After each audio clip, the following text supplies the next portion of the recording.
Good morning বন্ধুরা, welcome back to our channel. আশা করছি তোমরা সকলে খুব খুব ভালো আছো। আমি আবার সকাল থেকে আজকের ভিডিওটা শুরু করেছি। এটা হচ্ছে সরস্বতী পুজোর আগের দিনের ভিডিও। তোমাদের আমি বললামই যে সরস্বতী পুজোর দিনের ভিডিওটাই কিন্তু আমি তোমাদের সঙ্গে শেয়ার করেছিলাম, আর তার আগের দিনের ভিডিও আমার পুরো রেডি ছিল। যেহেতু আমাদের প্রতিদিনকার কাজকর্ম নিয়েই ভিডিও তৈরি হয়, এটাই আমার চ্যানেলের কন্টেন্ট, আর আমি প্রথম থেকে এই জিনিসটাকেই ধরে রেখেছি। সেই জন্য প্রত্যেক দিনের যে দিনলিপি তোমাদের সামনে তুলে ধরাটাই আমার কাজ। আর ম্যাক্সিমাম আমরা যারা হাউসওয়াইফ বা যারা ঘরকে চালনা করি, তাদের কিন্তু কাজগুলো একই ধরনের হয়। সেটাকেও আরেকজনকে করতে দেখলে বেশ কিন্তু একটা নিজের মধ্যে পজিটিভিটি আসে, এবং মনে হয় যে সে যখন এত সুন্দর করে গুছিয়ে কাজটা করছে, তাহলে আমিও করি, একটু নিজের অলসতাটাকে ছাড়ি। কারণ এই সেম জিনিস আমিও যখন ভিডিও দেখি, আমিও সেম ফিল করি, আর আমি জানি আমার বান্ধবীরাও কিন্তু আমার ভিডিও দেখে সেম জিনিস ফিল করে। আমি যখন যেরকম পরিস্থিতিতে থেকেছি সেই রকম পরিস্থিতি তোমাদের সামনে তুলে ধরেছি, আর সেটাই আমার সিম্পল লাইফস্টাইল। তো চলো, সকাল সকাল উঠে গেছি আমি। চা এদিকে বসিয়েছি, রুটি বসিয়েছি, চা দিয়ে রুটি খাবো। যদিও তরকারিও আমার করা হয়ে গেছে, কিন্তু আজকে আশিসকে অনেক সকালবেলা উঠতে হয়েছে, মানে বেরোতে হবে ওকে কাজে, আজকে সকাল সকাল বেরোতে হবে। সেই জন্য আমি তাড়াতাড়ি করে ঘুম থেকে উঠে ঘরের যা যা বাসি কাজ সেগুলো আগে সেরে ফেলেছি। কারণ যখন সকাল সকাল কাউকে কাজে যেতে হয়, আমি চেষ্টা করি যাতে বাসি ঘরে কেউ না বেরোয়। তো সেই জন্য আমি আগে সকালবেলা উঠে ঘর দোর মুছে জামা কাপড় কিছু অন্তত ধুয়ে নিয়েছি। আর আজকে প্রচণ্ড সকাল থেকে মেঘলা ছিল, পরে তো যথারীতি বৃষ্টি স্টার্ট হবে। আর আমি দেখো না এত তাড়াহুড়ো করছি, সেই সব নিয়ে আশিসকে বলছি যে আমি তো তোমাকে সকালবেলা অনেক তাড়াতাড়ি ডেকেছি, তুমিই দেরি করে উঠেছো। তো ওকে চা আর রুটি আমি খেতে দিয়ে দিয়েছি। ও স্নান টান সেরে রেডি হয়ে গেছে বেরোবে বলে। Mask, sanitiser,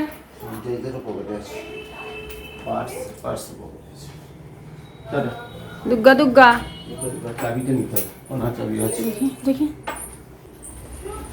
helmet. हेलो, पहुंचने वाले हैं। 10 मिनट। हाँ 10-15 मिनट में पहुंच।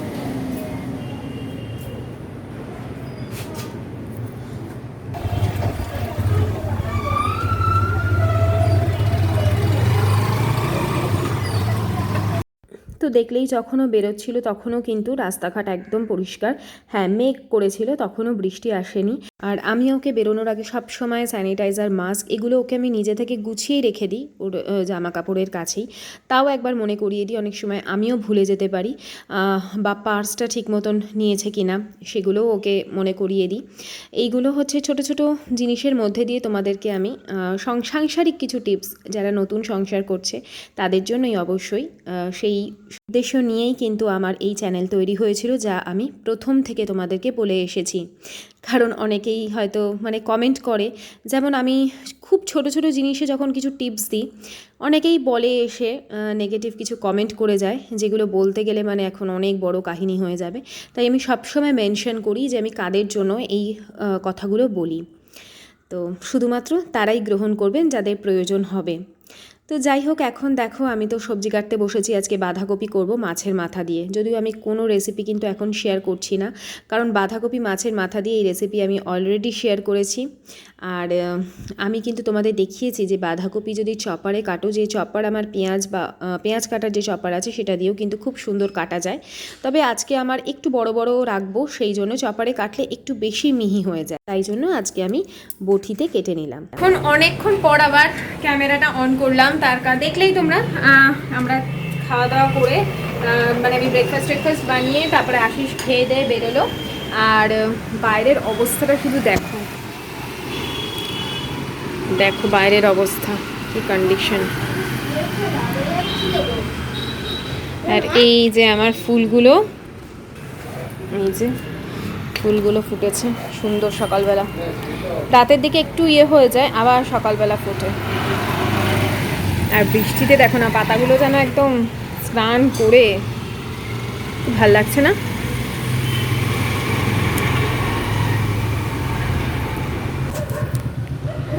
এখন এখন কটা বাজে বলো তো? এখন বাজে দুপুর 2:30।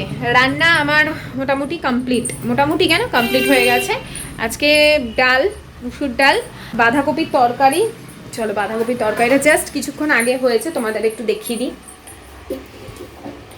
এই যে মাছের মাথা, মাছের তেল সব দিয়ে মটরশুঁটি দিয়ে বাঁধাকপির তরকারি করলাম। আর এদিকে আছে, এটা হচ্ছে গতকাল একটু ভাত আছে, সেটাই মাইক্রোওভেনে গরম করে নেব। আর এখানে করেছি দেখো পালং শাক, বড়ি দিয়ে, লাল আলু দিয়ে, বেগুন ছিল না, বড়ি, লাল আলু, আলু, কুমড়ো এই দিয়ে পালং শাক করলাম, মানে যা যা ঘরে ছিল। আর গতকাল তো খুবই গরম ছিল, গত দুদিন বেশ গরম পড়েছিল। কালকে তো আমি সন্ধ্যেবেলা মানে সোয়েটারও পরিনি, এরকম এতটাই গরম লাগছিল। ঠিক আছে, আজকে আবার ঠান্ডাটা বেশ পড়ে গেল, দিও না। আর দেখো আমাদের এই যে জিজি গাছটা ছিল, ঘরে থাকাকালীনও সুন্দর বাড়তো, কিন্তু এখানে এসে দুটো, মানে একটা এই চারাটা উঠলো, আবার এই চারাটা উঠলো। মামা এটা কি কাঁটা দেবো গো আমি যদি ধরি? দেখতে দে, একটু রোয়া আছে, রোয়া কাঁটা দিচ্ছে না। দেবো মা? বেশ ঠান্ডা ঠান্ডা হাওয়া দিচ্ছে, তো চলো এখন ওই জায়গাটা পরিষ্কার করতে, এই যে যেখানে সবজি টবজি আমি কেটে কুটে রেখেছি, কি অবস্থা, এই জায়গাটা ক্লিন করব, শসাটা কাটবো কেটে কুটে। আর এই দেখো না, জামা কাপড় কেচে ধুয়ে রেখেছি, এখনও মেলা হয়নি, এগুলো এখান থেকেই মেলে দেবো। এই যে এখন আমার সমস্ত কাটাকুটি তো হয়ে গেছিলো। আর তোমরা খেয়াল করবে আমি কিন্তু একটা প্লাস্টিকের ওপর সবসময় কাটি, যদিও এখন নিচে বসে কাটি বলে খুব একটা অসুবিধা হয় না। যখন আমি রান্নাঘরে, আগে আমার ওই ছোট রান্নাঘরে, মানে যেটা ব্যালকনির রান্নাঘর ছিল, তখন যখন কাটতাম আমি বড় করে এই ধরনের প্লাস্টিক পেতে তার উপর কাটতাম, যাতে খুব বেশি নোংরা না হয়ে যায়। কারণ ওখানে তোমরা দেখেছো হোয়াইট কালার একটা ওয়ালপেপার বিছিয়েছিলাম, তো সেই জন্যই ওই ছোট ছোট আইডিয়াগুলো মাথায় রাখলে তাহলে কষ্টটা অনেক কম হয়। আর এখানে আমি যেহেতু যেগুলো নিচে পড়েছে সেগুলো সুন্দর করে পরিষ্কার করে একেবারে তুলে দিলে কি হবে, মুছে দেবো, জায়গাটা ক্লিন হয়ে যাবে। আর অনেকেই আমাকে বলছো পায়েল একটা টেবিল কিনে নাও, ডাইনিং টেবিল কিনে নাও। দেখো ডাইনিং টেবিল কেনবার একটা আইডিয়া আছে এবং কোথায় রাখবো সেটাও একটা প্ল্যান করেছি, তবে সবই একটু টাইম দিতে হবে। ইচ্ছা করলেই আমি এক্ষুনি ঝট করে কিনে নেব না, তারও একটা রিজন আছে, সেটা খুবই ব্যক্তিগত রিজন। আর আমাদের তো নিচে বসে খাওয়ার অভ্যেস আছে, এবং বলে নিচে বসে খেলে নাকি সেটা ভালো, মানে জানি না, হয়তো ভুল জানি, কিন্তু নিচে বসে খাওয়াটা অভ্যেস আছে যখন খুব একটা অসুবিধা হয় না। তো এখন একটু শশাও কেটে নেব, স্যালাড খেতে কিন্তু ভাতের সাথে বেশ ভালো লাগে, তাই না?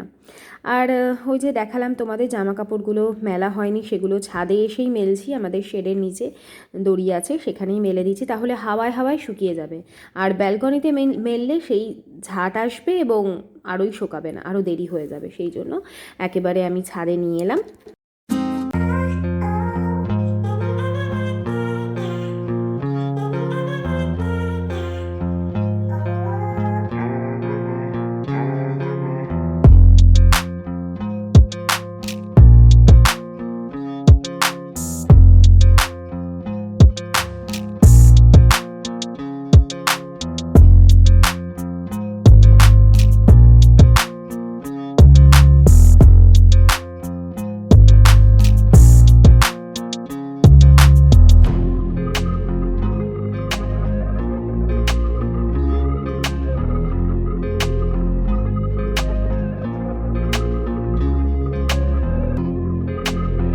আয়ুষ্মানকে খাওয়াতে আমার একটু দেরি হয়ে গেছে, সেই জন্য যাতে তাড়াতাড়ি হয় নিজে হাতে খাইয়ে দিচ্ছি। আর সবজি টবজি হলে ওর এমনিই খেতে ইচ্ছা হয় না, যদি একটু চিকেন থাকে বা ডিমের কারি থাকে, যদিও ওকে আমি ডিম সেদ্ধ একটা দিয়েছি, কারণ ওর পাতে যাতে প্রোটিনটা মিস না হয় সেটা আমি সবসময় চেষ্টা করি।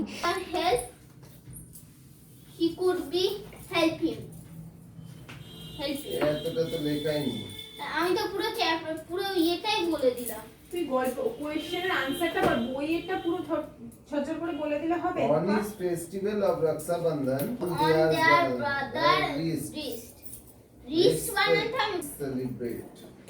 The Dashera is to mark the celebrate না celebrated? celebrated to mark the victory of Ravana. Ravana. Dasara is What the Ravana? what do you eat on Eid? Simui. Sevai. On Eid we eat sevai. We eat sevai. মানে on সিমুই। Eid. তো দুপুর 2-2:30 নাগাদই আশিস চলে এসেছিল 2 নাগাদ, তারপরে আর বেরোয়নি এই বৃষ্টির কারণে, আর পড়াচ্ছে ছেলেকে। ও তো পড়তে চায় না, আমি কি করব বলো? দেখো আমি কোশ্চেন কি সুন্দর মুখস্থ করে বলো আনসারটা বল। You can minimize the paint window by clicking the minimize button. You good evening বন্ধুরা, এখন বাজে রাত্রি 8টা, বাজেনি, কিছুক্ষণ বাকি আছে।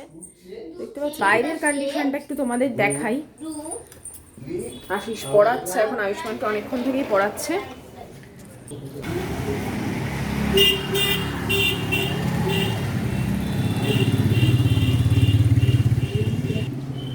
পুরো বৃষ্টি ভেজা রাত্রি। তো আমি গতকালে রান্না ছিল, আমার চিকেন করেছিলাম, তো চিকেন ছিল, তো আমার করাবার রাতে 4 পিস ছিল, আমাদের হয়ে যেত 3 জনের, আর মিষ্টি টিষ্টি দিয়ে খাওয়া হয়ে যেত। কিন্তু আশিস না, আমি আজকে ঝাল ঝাল করে ওরকম একদম মাখা মাখা করে করো। তো ভাবলাম যখন নতুনত্ব একটু করছি তোমাদের সঙ্গে অবশ্যই আমি রেসিপিটা তো শেয়ার করবো না, সেটা তো হয় না। তো চলো তার জন্য আমি কি কি করে রেখেছি দেখাই। এখানে আমি একটু রসুন ছাড়িয়ে রেখেছি শুধু, কিন্তু আদাটা আমায় ছাড়াতে হবে। এখানে বেশ কিছুটা আদা আছে, যা আছে মোটামুটি হয়ে যাবে। আর এখানে চিকেন, আর ওদের একটু আওয়াজটা এত সাউন্ড হচ্ছে, বুঝতেই পারো তো আমাদের বাচ্চাদের ঘরে এই সন্ধ্যাবেলা কি হয়, পড়াশোনা নিয়ে, এই নিয়ে ওই নিয়ে, খেলাধুলা, বাবার সঙ্গে হুড়োহুড়ি চলতে থাকে। তো সেগুলোকে নিয়েই আমাদের চলতে হবে, এটাই আমাদের সিম্পল লাইফ, তাই না? আর করি এখন আনন্দ, আশিস আছে ঘরে, ওর তো সাধারণত আসতে একটু রাত হয়, কিন্তু এই বৃষ্টি টৃষ্টি এইসবের জন্য এখনো সন্ধ্যেবেলা ঘরে আছে। এটা যদিও এই কিছুক্ষণ আগে জাস্ট এসছে, তো বললো যে যাও করে না। এখন চলো ম্যারিনেশনটা আগে করে রাখি, না হলে মানে ভালো লাগবে না। তো ম্যারিনেশনের জন্য আমি এখানে ইউজ করব সোয়া সস, ভিনিগার, সোয়া সস, ভিনিগার এখান থেকে নিলাম, টমেটো সস ওখানে আছে। এবার ভিনিগার না, এটা আমি কিনে নিয়েছিলাম, কেওড়া ওয়াটার নিয়ে নিয়েছিলাম, এক্ষুনি কেলো কীর্তি হতো। ভিনিগার নিয়ে নিয়েছি আর সোয়া সস নিয়ে নিয়েছি। তো চলো এটাকে একটু ম্যারিনেট করে রেখে দিই। তো ম্যারিনেশনের জন্য এখানে আমি ফার্স্ট যে ম্যারিনেশনটা করছি, ম্যারিনেট, তার জন্য নিয়ে নিচ্ছি এখানে ভিনিগার। ভিনিগারটা কিন্তু মাস্ট, তাহলেই কিন্তু চিকেন খুব সফট হয়ে যাবে, কারণ খুব বেশি হাতে যেহেতু সময় নেই, আর একটু টকটক ভাবও ভালো লাগবে। ভিনিগার দিলাম, এখানে দিয়েছি সোয়া সস অল্প করে, এবং দিয়ে দিলাম টমেটো সস। এরপর আমি এখানে আদা রসুনের গ্রেট করেই দিচ্ছি আদা রসুন, কারণ বাটাটা আমার কাছে নেই, বেটে রাখতে হবে। নিয়ে আসা হয়েছে বেশি করে, সেটা ভালো করে ছাড়িয়ে ধুয়ে বেটে রেখে দেবো। আর এখানে আমার কাছে ছিল, আমি গ্রেট করে নিচ্ছি। এখন এটা ম্যারিনেট করে রেখে দেবো। আর এরপরে আমি যা যা জিনিসপত্র আমার দরকার, যেমন পেঁয়াজ, ক্যাপসিকাম, আর একটু আদা রসুনের কুচি, সেগুলো কিন্তু আমি করে এখনই গুছিয়ে রেখে দেবো। তাহলে চিকেনটাও অনেকটা টাইম পেয়ে গেল, মশলাগুলো ঠিক মতন তার মধ্যে যাবে, আর আমার এটাও একদম গুছিয়ে রাখা হয়ে যাবে। তো পেঁয়াজ কুচি আর একসঙ্গে ক্যাপসিকাম আমি এখানে কুচিয়ে রেখে দেবো। পেঁয়াজ ক্যাপসিকাম ভালো করে ধুয়ে তার মধ্যেই কিন্তু আদা রসুন কুচি একেবারে দিয়ে রেখে দিও, তাহলে আর আলাদা করে খাটনির প্রয়োজন পড়বে না।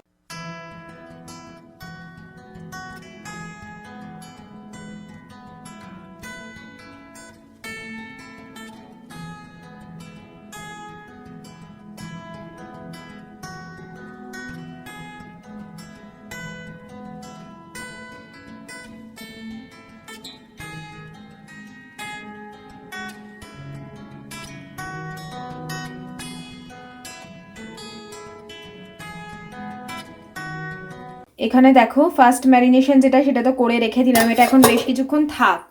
আর এখানেও আমি সব কিছু গুছিয়ে নিয়েছি, মানে আদা রসুনের কুচি লাগবে, ক্যাপসিকাম, পেঁয়াজ একসঙ্গে কুচিয়ে রেখেছি, কিন্তু এখানে এগুলো একটু ছোট ছোট স্লাইস করেছি।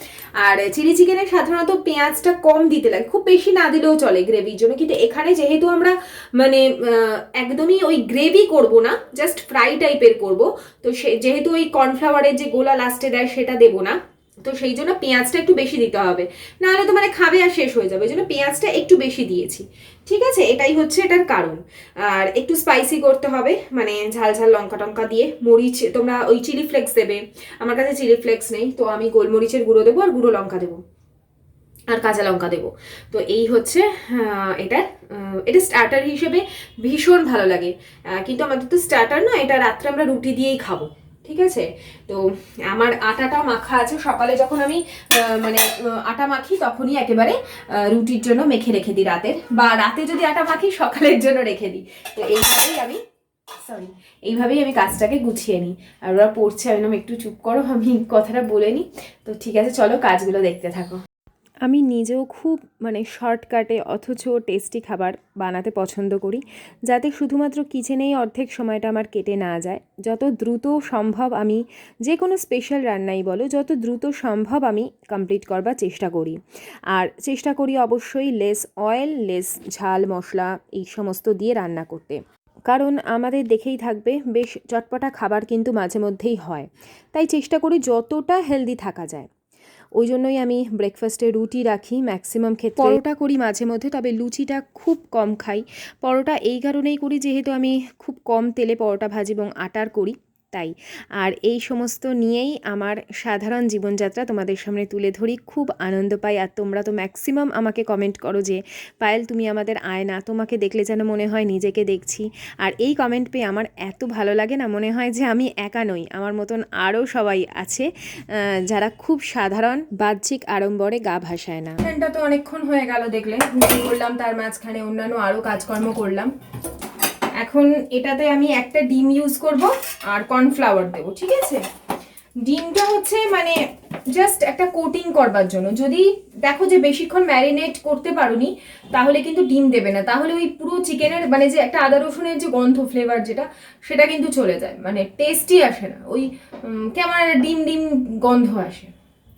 আর এই কর্নফ্লাওয়ারটার কথা তোমাদের আমি বারে বারে বলেছিলাম, এখনও বলছি, ভীষণ ভালো এই কর্নফ্লাওয়ারটা। একটু কয়েকটা আগের ভিডিওগুলো দেখবে, আমি ওখানে বলেছিলাম যেটা কি কর্নফ্লাওয়ার, আমার এখন মনে নেই, এটা লোকাল কোম্পানি। একটা ডিম দেবে গো এনে, এখানে আপাতত আমি কর্নফ্লাওয়ারটা দিই, তারপর যদি লাগে, আর লাগবে না, আমি এখানে 3 চামচ কর্নফ্লাওয়ার দিচ্ছি। আর এরপরে আর আমি কথা বলবো না, কারণ এবারে চিমনিটা অন করব, তো তাহলে আর শুনতে পাবে না। দিয়ে দাও। কি গো, কিসে আওয়াজ হলো? দেখো খোসা না পড়ে।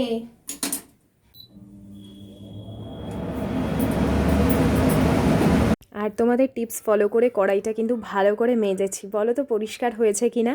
আর মিডিয়াম সাইজের যে কড়াই একটা কিনবো, সেটা হ্যান্ডেল ছাড়া কিনবো। এগুলো আমার সমস্ত ছিল যেগুলো হাতল দেওয়া, আমি ভাবতাম এই হাতলগুলো মনে হয় গরম হয় না, আমি সেই ভেবেই কিনেছিলাম, কিন্তু ও বাবা, সেই তো আমাকে সাঁড়াশি দিয়েই ধরতে হয়।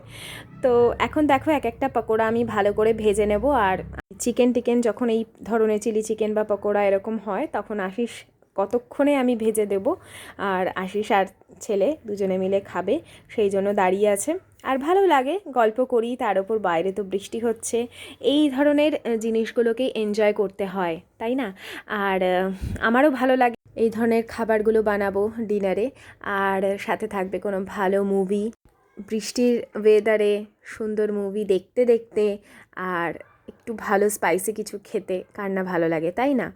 এরপরে তো গরমকাল চলেই এলো বলে, যাই হোক, এখন পেঁয়াজ, ক্যাপসিকাম, আদা রসুন যেগুলো ছিল অল্প তেলের মধ্যে, যে তেলটুকু রয়ে গেছে চিকেন ভাজতে ভাজতে, চিকেনে তো অর্ধেক তেল টেনে নিয়েছে, সেগুলো আবার যখন দেবো গ্রেভিতে, তখন সেগুলো রিলিজ করবে, তাই আমি আলাদা করে আর তেল অ্যাড করিনি। এখানে 3 ধরনের সস আমি অ্যাড করেছি, সাথে ভিনিগার দিয়েছি। সস বলতে টমেটো সস, চিলি সস আর ভিনিগার, সয়া সস দেওয়ার পর সেটা একটু ফ্রাই করে নিয়ে, পুরোটাই হাই ফ্লেমে হবে, তার সাথে এই ভেজে রাখা যে চিকেন, সেগুলো দিয়ে দিয়েছি। আর চিকেন আমি সবসময় ডাবল ফ্রাই করি, সেই জন্য হয়তো একটু কড়া দেখতে লাগে, কিন্তু পোড়া নয় কিন্তু। আর এটা হচ্ছে চাট মশলা অ্যাড করলাম, চাট মশলা কিন্তু এইটাতে দিতেই হবে মাস্ট। সাথে দিয়ে দিচ্ছি বেশ কিছুটা গোলমরিচের গুঁড়ো। এবার দেখো সামনে থেকে আমি ভালো করে দেখালে বুঝবে জিনিসটা কতটা টেস্টি হয়েছিল, বলার মতন না। অবশ্যই কিন্তু এটা ট্রাই করো। মানে রুটি দিয়ে খেতেও বেশ ভালো লাগে, পরোটা দিয়েও খেতে পারো, বা রোল হিসেবে, চিকেন রোল হিসেবে কিন্তু এটা দারুণ লাগবে। তো ব্যাস হয়ে গেল আমার এখানে তৈরি। রুটি তো আমি আগেই করে নিয়েছি, আর এটা এখন মাজার জন্য রেখে দিলাম আর ভিজিয়ে দিলাম, যাতে আমার মাজতে খুব একটা অসুবিধা না হয়। আর এই ছোট ছোট যে কাজগুলো পরিষ্কার করার এখন সেগুলো করব। এই যে সসগুলো যেগুলো গায়ে ভীষণ ঢালার সময় তো একটু লেগেই যায়, সেগুলো একটু মুছে আমি ফ্রিজে রেখে দেবো। বাকি যা যা ক্লিন করার সেগুলো এখনই রাতেই ক্লিন করে রেখে দেবো। রান্না হয়ে যাওয়ার সাথে সাথেই যদি আমরা রান্নাঘরটা ক্লিন করে নিই, তাহলে কিন্তু গরমকালে যে আরশোলা, পিঁপড়ে এইসবের উপদ্রব হয় সেগুলো হবে না। তো প্রথম থেকেই এইগুলো করলে আস্তে আস্তে অভ্যেস হয়ে যায়, আর তখন টায়ার্ডনেস আসে না। তো দেখো আমি কিন্তু ভালো করে এখন কিচেন কাউন্টার টপ, কুকটপ সমস্ত কিছু ক্লিন করে রেখে দিলাম, এবং জায়গা মতন সব জিনিস রেখে দিলাম। আরও একবার আমাকে কিচেনটা অর্গানাইজ করতে হবে। আর এখানে আমি বসিয়েছি খাওয়ার জন্য গরম জল।